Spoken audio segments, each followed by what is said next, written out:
Good day, MMM members. Today I'm presenting the MMM ideology, which is probably what you should be able to see in the screen. My name is Siabo Masbia. The first thing that I'll be speaking about is the vision of the MMM. MMM basically started as a basic company that dealt with computer parts. They were selling also the office equipment. This took place between 1989 to 1991. And the success of MMM saw it trending in a joint stock company, where also the shares grew up to about 100% between the years 1992 to 1994, which means the company was doing good. The company was owned by Sergio Marcot, who later then decided that poor people were still not getting the kind of the attention and the kind of money they're supposed to get, even though they work so much as they were working. So, and then Sergio Marcot decided that he wanted to design a vision to assist those people. As a result, Sergio Marcot decided that in 1994, he's going to change people's lives by coming up with a system whereby people can buy tickets. These tickets basically were like in a monetary type of a value, where these tickets people used to buy and then invest in those tickets, and then later they used to get their money. So as a result, this thing grew. His vision was good. Some people are getting the money, some people were complaining that it was taking long for them to get the money as a result. So, and then the authorities, because they saw that this guy has made a lot of money, upon deciding to try and arrest him, they found out that there was about 49.9 billion rubles which were available at his disposal, and then that money basically was taken by the authorities. No one basically was able to see that money again, and people lost that money, and then they lost hope from him basically. And then in 1994, as he was arrested, while he was arrested, he decided to register for elections. And then fortunately, because some people had trusted him, they voted for him, and then he became one of the governors, if you may put it so, or a minister, if you may put it so, at the State of Duma.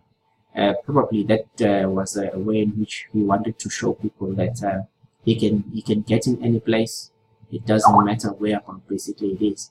As he was there, he decided not to involve or indulge himself with the parliamentary values, the salaries, and what have you. As a result, the parliamentarians decided to see that as a threat, and then that's when they decided, that they're going to take him out of the parliament.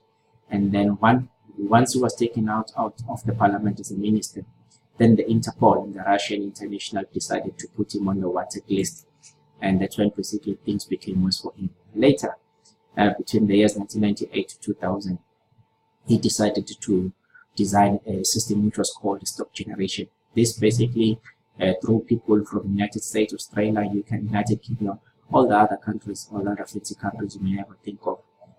This basically decided to he decided to design this also to help people. As a result, then what happened was the United States decided that no, this was not good still. It was similar to like a scam. So the United Securities and Exchange Commissioner, what they did, they said he violated the security laws. Luckily, I think he had people, or probably represented himself, because in Boston court he won that by using the game license. Also, as the time went by, he tried to go to the Dominican Republic, where he tried to register because he thought their legal framework was weak. Unfortunately, he couldn't succeed. So in 2011, that's when he decided to chase his goal again. That was the era when he saw the MMM is going forward and everything. So what happened was there were some difficulties that he faced, basically, that made him basically to push more for the MMM to start. So in 2011, there were a number of things that took place. For example, he changed the system whereby he didn't keep the money. He took the money to the participants. Each and every participant had the money sitting in their accounts. Also, he decided to change from being a CEO or a person in charge to become a supervisor. He became a consultant. And then what he did was, in each and every person's personal account, he made sure that he submitted the videos to each and every people to update them of what is currently happening, of all the innovation that will be taking place.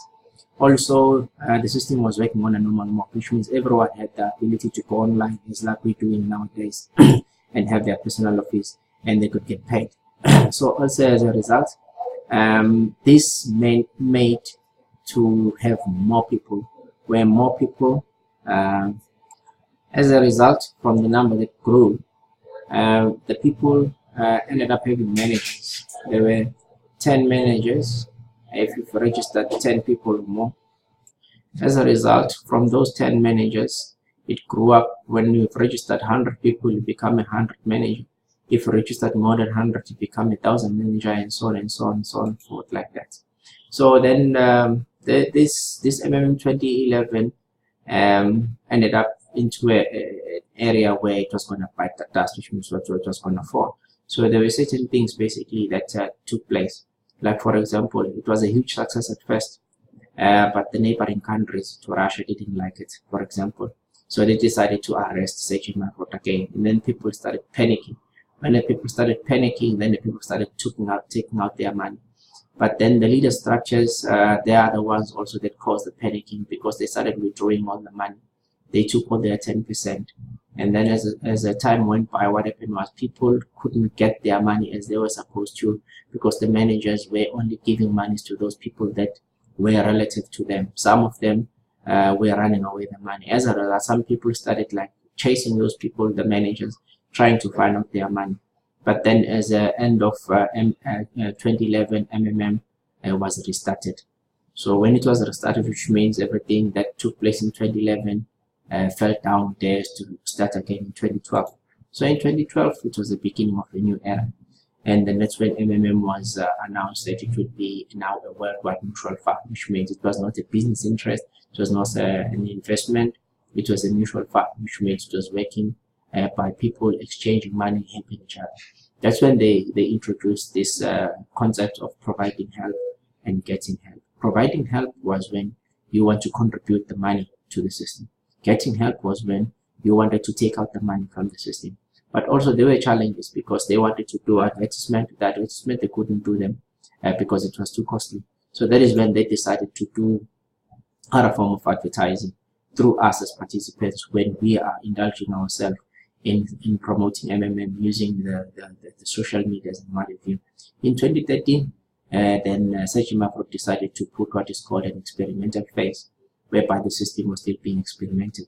So he decided to have what was called separate structures, which had different names and different rules. As like, for example, we have right now what is called a participant, a manager, you'll get the support crew, you get the administrators, and you will get and so on, auditors, and so on and so on, and so forth like that. So when it first started, it was having 100% interest that was basically given, and there were about 250 structures that he had designed and separated them according to the interest growth. And then he had something which was called experimental structures, which was called the ES. So this had like put a large contribution, and then as a result, nothing came out of it, because people were putting big monies and they were taking out big money. So the people with small money couldn't get the money actually. So it was only the people that had a lot of money.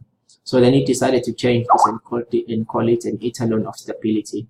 The interest rate basically were optimal, and they were based on experience and everything like that. So, and also Sergei Mavrot decided to be the supervisor of that. And then in 2013, we saw something which was called a pause mode.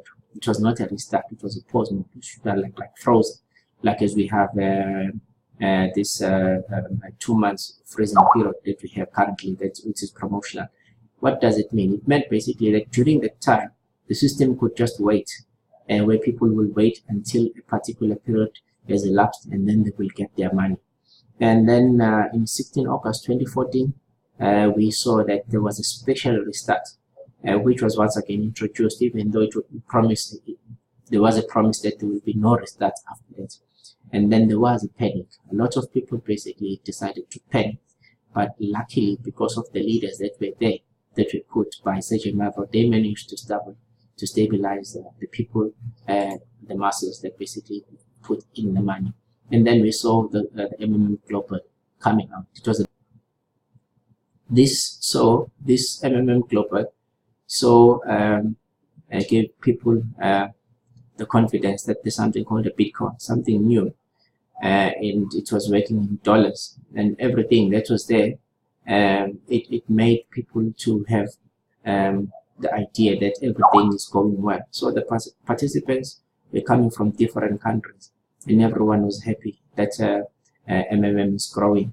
So until to now, MMM is still growing. So far, we've got a number of things, we've got a number of groups, and MMM is still strong, and I'm still happy about it. So my presentation was taking place at this venue at Kate Growers Hall at ML Sultan. I was presenting this to the people that are in front of me right now, even though some of them they had some few questions, but I think we will be able to answer them at the end of the presentation. Thank you very much. My name is Siyabonga Sibiya. This is my ideology. Thank you.